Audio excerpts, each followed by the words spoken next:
இரண்டாம் அதிகாரம். நான் என் காவலிலே தரித்து அரணிலே நிலை கொண்டிருந்து அவர் எனக்கு என்ன சொல்லுவார் என்றும் அவர் என்னை கண்டிக்கும் போது நான் என்ன உத்தரவு சொல்லுவேன் என்றும் கவனித்து பார்ப்பேன் என்றேன். அப்பொழுது கர்த்தர் எனக்கு பிரதியுத்தரமாக, நீ தரிசனத்தை எழுதி அதை கடந்தோடுகிறவன் வாசிக்கும்படி பலகைகளிலே தீர்க்கமாக வரை. குறித்த காலத்துக்கு தரிசனம் இன்னும் வைக்கப்பட்டிருக்கிறது. முடிவிலே அது விளங்கும். அது பொய் சொல்லாது. அது தாமதித்தாலும் அதற்கு காத்திரு. அது நிச்சயமாய் வரும். அது தாமதிப்பதில்லை. இதோ அகங்காரியாயிருக்கிறானே, அவனுடைய ஆத்துமா அவனுக்குள் செம்மையானதல்ல. தன் விசுவாசத்தினாலே நீதிமான் பிழைப்பான். அவன் மதுபானத்தினால் அக்கிரமம் செய்து அகங்காரியாகி வீட்டிலே தரியாமல் அவன் தன் ஆத்துமாவை பாதாளத்தைப் போல விரிவாக்கி திருப்தியாகாமல் மரணத்துக்குச் சமானமாய் சகல ஜாதிகளையும் தன் வசமாகச் சேர்த்து சகல ஜனங்களையும் தன்னிடமாக கூட்டிக் கொண்டாலும், இவர்கள் எல்லாரும் அவன் பேரில் ஒரு பழமொழியையும் அவனுக்கு விரோதமான வசைச்சொல்லையும் வசனித்து தன்னுடையதல்லாததை தனக்காகச் சேர்த்து கொள்ளுகிறவனுக்கு ஐயோ என்றும் அது எந்த மட்டும் நிற்கும் என்றும் அவன் தன்மேல் களிமண் சுமையையல்லவா சுமத்திக் கொள்ளுகிறான் என்றும் சொல்லுவார்கள்.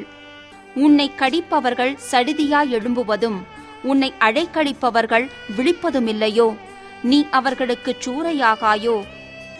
நீ அநேகம் ஜாதிகளை கொள்ளையிட்டபடியினால் ஜனங்களில் மீதியான யாவரும் நீ சிந்தின மனுஷ இரத்தத்தின் நிமித்தமும் நீ செய்த கொடுமையின் நிமித்தமும் உன்னை கொள்ளையிடுவார்கள். தீமையின் வல்லமைக்கு தப்ப வேண்டுமென்று தன் கூட்டை உயரத்திலே வைக்கும்படிக்கு தன் வீட்டுக்கு பொல்லாத ஆதாயத்தை தேடுகிறவனுக்கு ஐயோ! அநேக ஜனங்களை வெட்டி போட்டதினால் உன் வீட்டுக்கு வெட்கம் உண்டாக ஆலோசனை பண்ணினாய். உன் ஆத்துமாவுக்கு விரோதமாய் பாவம் செய்தாய். கல்லு சுவரிலிருந்து கூப்பிடும், உத்திரம் மச்சிலிருந்து சாட்சியிடும். இரத்தப்பழிகளாலே பட்டணத்தை கட்டி அநியாயத்தினாலே நகரத்தை பலப்படுத்துகிறவனுக்கு ஐயோ! இதோ ஜனங்கள் அக்கினிக்கு இரையாக உடைத்து ஜனங்கள் விருதாவாக இழைத்து போகிறது கர்த்தருடைய செயல் அல்லவோ? சமுத்திரம் ஜலத்தினால் நிறைந்திருக்கிறது போல் பூமி கர்த்தருடைய மகிமையை அறிகிற அறிவினால் நிறைந்திருக்கும். தன் தோழருக்கு குடிக்க கொடுத்து தன் துருத்தியை அவர்கள் அண்டையிலே வைத்து அவர்களுடைய நிர்வாணங்களை பார்க்கும்படிக்கு அவர்களை வெறிக்க பண்ணுகிறவனுக்கு ஐயோ! நீ மகிமையினால் அல்ல, லட்சையினால் நிரப்பப்படுவாய். நீயும் குடித்து விருத்த சேதனமில்லாதவன் என்று விளங்கு. கர்த்தருடைய வலது கையில் இருக்கிற பாத்திரம் உன்னிடத்திற்கு திரும்பும். உன் மகிமையின் மேல் லட்சையான வாந்தி பண்ணுவாய். லீபனோனுக்குச் செய்த கொடுமை உன்னை மூடும். சிந்தின மனுஷ இரத்தத்தின் நிமித்தமும் தேசத்திற்கும் பட்டணத்திற்கும் அதன் குடிகள் எல்லாருக்கும் செய்த கொடுமையின் நிமித்தமும் மிருகங்கள் செய்யும் பாழ்கடிப்பு உன்னை கலங்க பண்ணும். சித்திரக்காரனுக்கு அவன் செய்த சுரூபமும் ஊமையான தெய்வங்களை உண்டு பண்ணி தான் உருவாக்கின சுரூபத்தை நம்பினவனுக்கு வார்க்கப்பட்டதும் பொய்ப்போதகம் பண்ணுகிறதுமான விக்கிரகமும் என்னத்துக்கு உதவும்? மரத்தை பார்த்து விழி என்றும் ஊமையான கல்லை பார்த்து எழும்பு என்றும் சொல்லுகிறவனுக்கு ஐயோ! அது போதிக்குமோ? இதோ அது பொன்னும் வெள்ளியுமான தகட்டால் மூடப்பட்டிருக்கிறது. அதற்குள்ளே சுவாசமில்லையே. கர்த்தரோவென்றால் தமது பரிசுத்த ஆலயத்தில் இருக்கிறார். பூமியெல்லாம் அவருக்கு முன்பாக மௌனமாயிருக்க கடவது. மூன்றாம் அதிகாரம். ஆபகுக் தீர்க்கதரிசி சிகாயோனில் பாடின விண்ணப்பம். கர்த்தாவே, நீர் வெளிப்படுத்தினதை நான் கேட்டேன். எனக்கு பயம் உண்டாயிற்று. கர்த்தாவே, வருஷங்களின் நடுவிலே உம்முடைய கிரியையை உயிர்ப்பியும். வருஷங்களின் நடுவிலே அதை விளங்க பண்ணும்.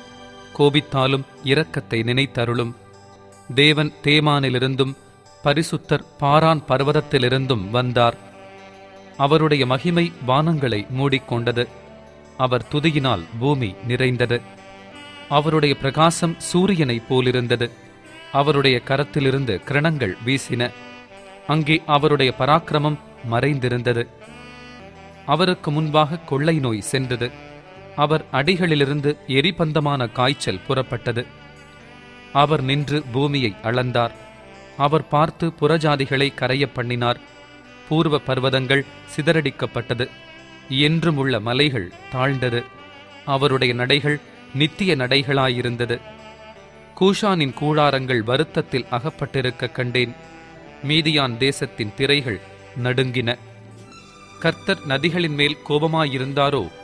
தேவரீர் உம்முடைய குதிரைகளின் மேலும் இரட்சிப்புண்டாக்குகிற உம்முடைய ரதங்களின் மேலும் ஏறி வருகிற போது உமது கோபம் நதிகளுக்கும் உமது சினம் சமுத்திரத்துக்கும் விரோதமாயிருந்ததோ? கோத்திரங்களுக்கு ஆணையிட்டு கொடுத்த வாக்கின்படியே உம்முடைய வில் நாணேற்றப்பட்டதாக விளங்கினது. நீர் பூமியை பிளந்து ஆறுகளை உண்டாக்கினீர். பர்வதங்கள் உம்மை கண்டு நடுங்கின. ஜலம் பிரவாகித்து கடந்து போயிற்று. ஆழி இறைந்தது. அதன் கைகளை உயர எடுத்தது. சந்திரனும் சூரியனும் தன் தன் மண்டலத்தில் நின்றன. உமது அம்புகளின் ஜோதியிலும் உமது ஈட்டியினுடைய மின்னல் பிரகாசத்திலும் நடந்தன. நீர் கோபத்தோடே பூமியில் நடந்தீர். உக்கிரத்தோடே ஜாதிகளை போரடித்தீர். உமது ஜனத்தின் இரட்சிப்புக்காகவும் நீர் அபிஷேகம் பண்ணுவித்தவனின் இரட்சிப்புக்காகவுமே நீர் புறப்பட்டீர். கழுத்தளவாக அஸ்திபாரத்தை திறப்பாக்கி துஷ்டனுடைய வீட்டிலிருந்த தலைவனை வெட்டினீர். என்னை சிதறடிப்பதற்கு பெருங்காற்றைப் போல் வந்தார்கள். சிறுமையானவனை மறைவிடத்திலே பட்சிப்பது அவர்களுக்கு சந்தோஷமாயிருந்தது. நீர் அவனுடைய ஈட்டிகளினாலேயே அவனுடைய கிராமத்து அதிபதிகளை உருவக் குத்தினீர். திரளான தண்ணீர் குவியலாகிய சமுத்திரத்துக்குள் உமது குதிரைகளோடே நடந்து போனீர். நான் கேட்ட பொழுது என் குடல் குழம்பிற்று. அந்த சத்தத்துக்கு என் உதடுகள் துடித்தது. என் எலும்புகளில் உக்கல் உண்டாயிற்று. என் நிலையிலே நடுங்கினேன். ஆனாலும் எங்களோடே எதிர்க்கும் ஜனங்கள் வரும்போது இக்கட்டு நாளிலே நான் இளைப்பாறுதல் அடைவேன்.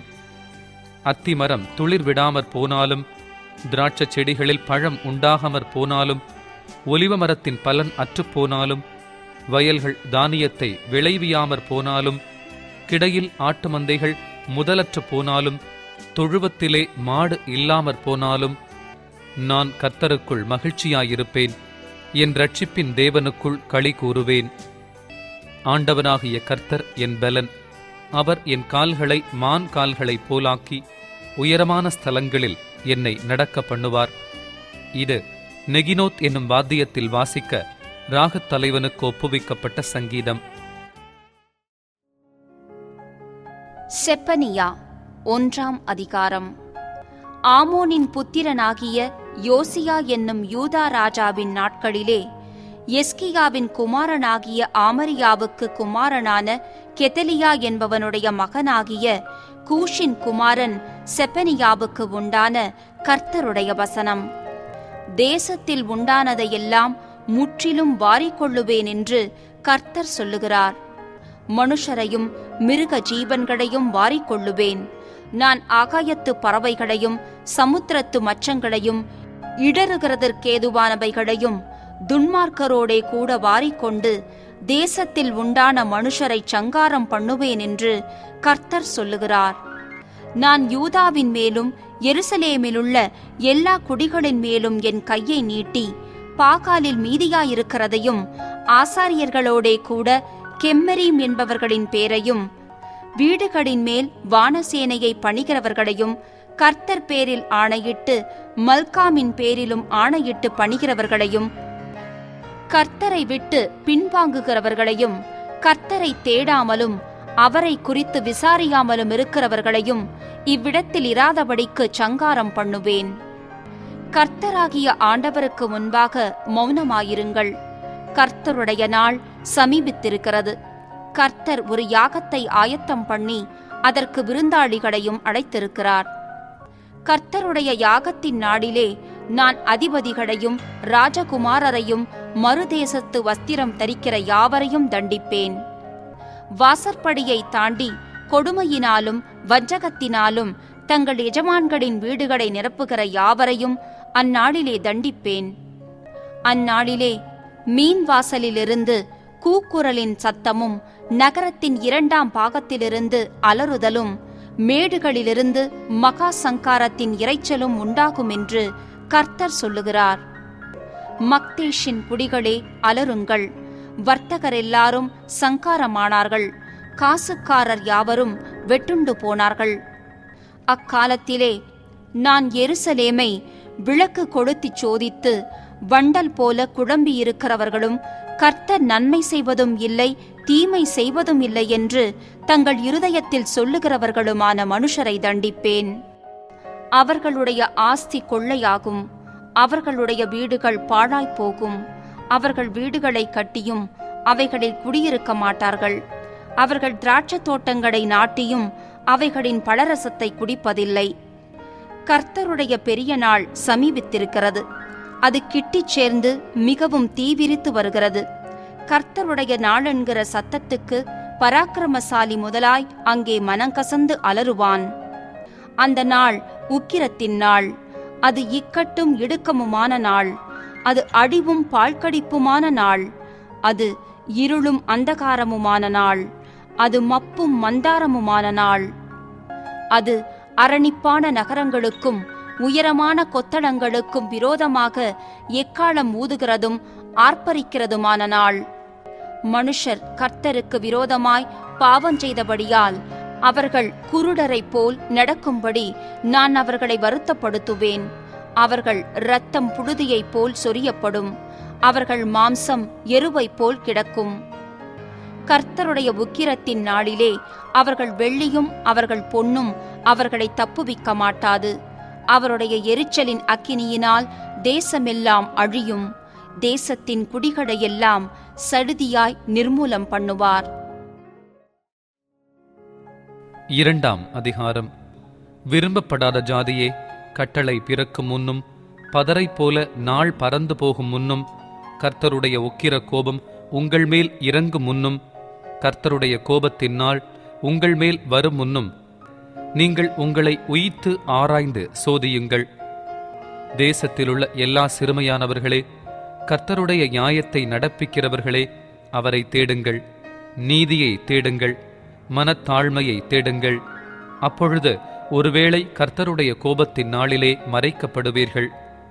காட்சா குடியேற்று அஸ்கலோன் பாழாகும், அஸ்தோத்தை பட்டப்பகலிலே பறக்கடிப்பார்கள். எக்ரோன் வேரோடே பிடுங்கப்படும். சமுத்திரக்கரை குடிகளாகிய கிரேத்தியருக்கு ஐயோ!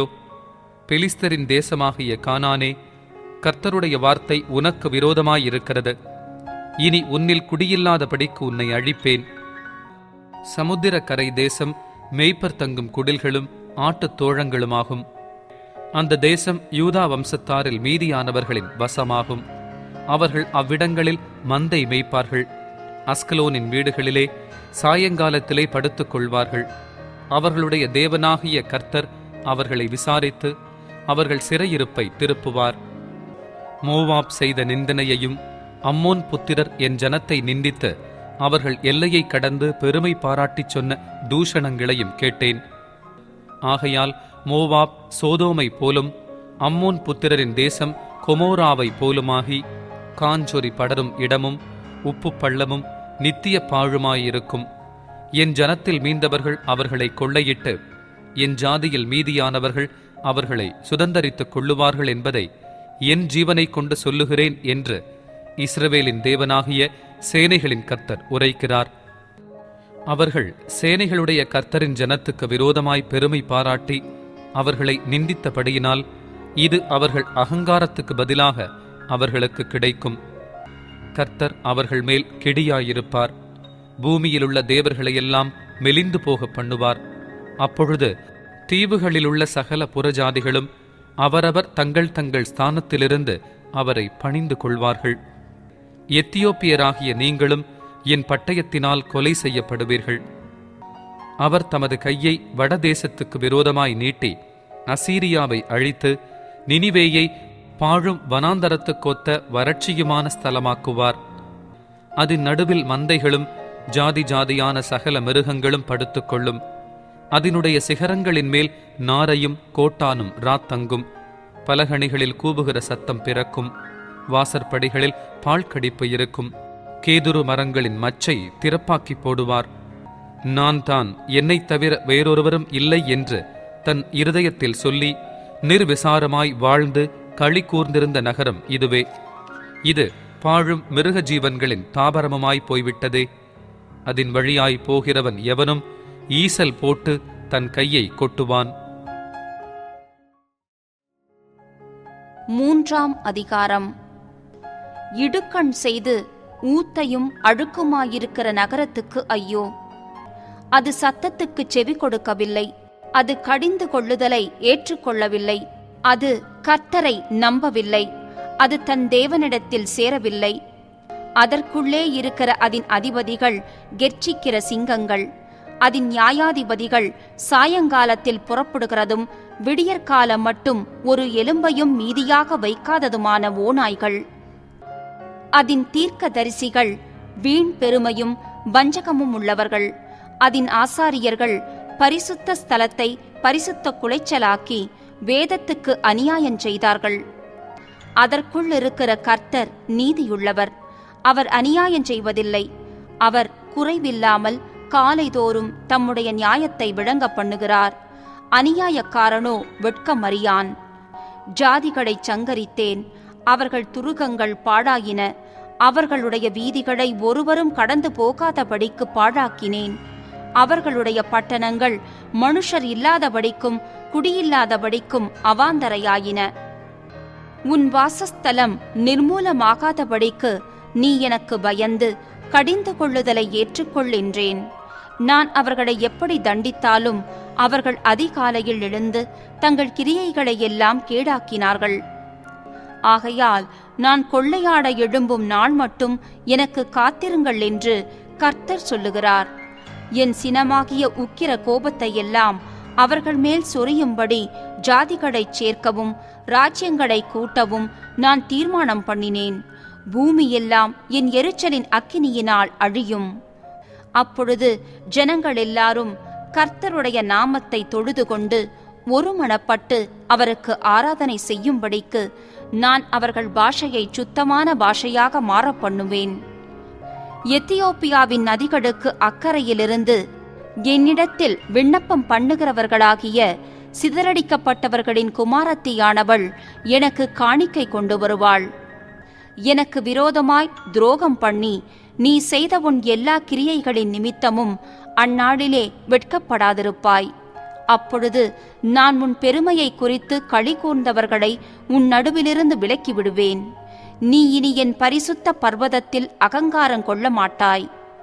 உன் நடுவில் சிறுமையும் எளிமையுமான ஜனத்தை மீதியாக வைப்பேன். அவர்கள் கர்த்தருடைய நாமத்தின் மேல் நம்பிக்கையாயிருப்பார்கள். இஸ்ரவேலில் மீதியானவர்கள் அநியாயம் செய்வதில்லை, அவர்கள் பொய் பேசுவதுமில்லை. வஞ்சக நாவு அவர்கள் வாயில் கண்டுபிடிக்கப்படுவதுமில்லை. அவர்கள் தங்களை பயப்படுத்துவாரில்லாமல் புசித்து படுத்துக் கொள்வார்கள். சீயோன் குமாரத்தியே, கெம்பீரித்து பாடு. இஸ்ரவேலரே, ஆர்ப்பரியுங்கள். எருசலேம் குமாரத்தியே, நீ முழு இருதயத்தோடும் மகிழ்ந்து கடிகூறு. கர்த்தர் உன் ஆக்கினைகளை அகற்றி உன் சத்துருக்களை விலக்கினார். இஸ்ரவேலின் ராஜாவாகிய கர்த்தர் உன் நடுவிலே இருக்கிறார். இனி தீங்கை காணாதிருப்பாய். அந்நாளிலே எருசலேமை பார்த்து பயப்படாதே என்றும் சீயோனை பார்த்து உன் கைகளை தளர விடாதே என்றும் சொல்லப்படும். உன் தேவனாகிய கர்த்தர் உன் நடுவில் இருக்கிறார். அவர் வல்லமையுள்ளவர், அவர் ரட்சிப்பார். அவர் உன் பேரில் சந்தோஷமாய் மகிழ்ந்து தம்முடைய அன்பின் நிமித்தம் அமர்ந்திருப்பார். அவர் உன் பேரில் கம்பீரமாய் களி கூறுவார். உன் சபையின் மனுஷராயிருந்து பண்டிகை ஆசரிப்பில்லாமையால் உண்டான நிந்தையின் நிமித்தம் சஞ்சலப்பட்டவர்களை நான் ஏகமாய் கூட்டிக் கொள்ளுவேன். இதோ, அக்காலத்திலே உன்னை சிறுமைப்படுத்தின யாவரையும் தண்டிப்பேன். நொண்டியானவனை ரட்சித்து தள்ளுண்டவனை சேர்த்து கொள்ளுவேன். அவர்கள் வெட்கம் அனுபவித்த சகல தேசங்களிலும் அவர்களுக்கு புகழ்ச்சியும் கீர்த்தியும் உண்டாகச் செய்வேன். அக்காலத்திலே உங்களை கூட்டிக் கொண்டு வருவேன். அக்காலத்திலே உங்களை சேர்த்து கொள்ளுவேன். உங்கள் கண் காண நான் உங்கள் சிறையிருப்பை திருப்பும்போது பூமியிலுள்ள சகல ஜனங்களுக்குள்ளும் நான் உங்களை கீர்த்தியும் புகழ்ச்சியுமாக வைப்பேன் என்று கர்த்தர் சொல்லுகிறார். ஆகாய் 1ஆம் அதிகாரம். ராஜாவாகிய தரியு அரசாண்ட 2ஆம் வருஷம் 6ஆம் மாதம் 1ஆம் தேதியிலே கர்த்தருடைய வார்த்தை ஆகாய் எனும் தீர்க்கதரிசியின் மூலமாய் செயல்தியேலின் குமாரனாகிய செருபாபேல் எனும் யூதாவின் தலைவனுக்கும் யோத்சதாக்கின் குமாரனாகிய யோசுவா எனும் பிரதான ஆசாரியனுக்கும் உண்டாகி அவர் சொன்னது என்னவென்றால், இந்த ஜனங்கள் கர்த்தருடைய ஆலயத்தை கட்டுகிறதற்கு ஏற்ற காலம் இன்னும் வரவில்லை என்கிறார்கள் என்று சேனைகளின் கர்த்தர் சொல்லுகிறார். ஆனாலும் ஆகாய் எனும் தீர்க்கதரிசியின் மூலமாய் கர்த்தருடைய வார்த்தை உண்டாகி அவர் சொல்லுகிறார், இந்த வீடு பாழாய் கிடக்கும் போது நீங்கள் மச்சு பாவப்பட்ட உங்கள் வீடுகளில் குடியிருக்கும்படியான காலம் இதுவோ? இப்போதும் சேனைகளின் கர்த்தர் சொல்லுகிறார், உங்கள் வழிகளை சிந்தித்து பாருங்கள். நீங்கள் திரளாய் விதைத்தும் கொஞ்சமாய் அறுத்து கொண்டு வருகிறீர்கள். நீங்கள் புசித்தும் திருப்தியாகவில்லை, குடித்தும் பரிபூரணமடையவில்லை. நீங்கள் வஸ்திரம் உடுத்தியும் ஒருவனுக்கும் குளிர் விடவில்லை. கூலியை சம்பாதிக்கிறவன் பொத்தலான பையிலே போடுகிறவனாய் அதை சம்பாதிக்கிறான். உங்கள் வழிகளை சிந்தித்து பாருங்கள் என்று சேனைகளின் கர்த்தர் சொல்லுகிறார்.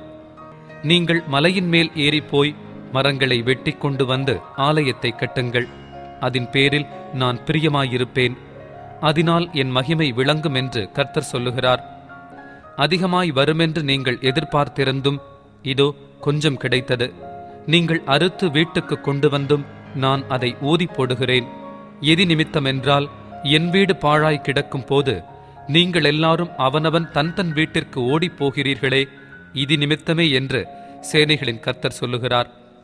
ஆதலால் உங்கள் மேல் இருக்கிற வானம் பனியை பெய்யாமலும் பூமி பலனை கொடாமலும் போயிற்று. நான் நிலத்தின் மேலும் மலைகளின் மேலும் தானியத்தின் மேலும் புது திராட்சரசத்தின் மேலும் எண்ணெயின் மேலும் பூமியில் விளைகிற எல்லாவற்றின் மேலும் மனுஷரின் மேலும் மிருகங்களின் மேலும் கைப்பாடு அனைத்தின் மேலும் வறட்சியை வருவித்தேன் என்றார். அப்பொழுது செயல்தியேலின் குமாரனாகிய செருபாபேலும் யோத்சதாக்கின் குமாரனாகிய யோசுவா எனும் பிரதான ஆசாரியனும் ஜனத்தில் மிகுதியான அனைவரும் தங்கள் தேவனாகிய கர்த்தருடைய சத்தத்துக்கும் தங்கள் தேவனாகிய கர்த்தர் அனுப்பின ஆகாய் எனும் தீர்க்க தரிசியினுடைய வார்த்தைகளுக்கும் செவி கொடுத்தார்கள்.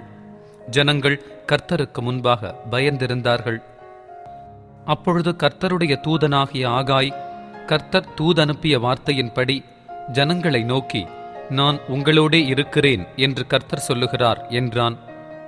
பின்பு கர்த்தர் செயல்தியேலின் குமாரனாகிய செருபாபேல் எனும் யூதாவின் தலைவனுடைய ஆவியையும் யோத்சதாக்கின் குமாரனாகிய யோசுவா எனும் பிரதான ஆசாரியனுடைய ஆவியையும் ஜனத்தில் மீதியான எல்லாருடைய ஆவியையும் எழுப்பினார். அவர்கள் வந்து தங்கள் தேவனாகிய சேனைகளுடைய கர்த்தரின் ஆலயத்திலே வேலை செய்தார்கள். தரியு ராஜாவின் 2ஆம் வருஷம் 6ஆம் மாதம் 24ஆம் தேதியிலே இது நடந்தது.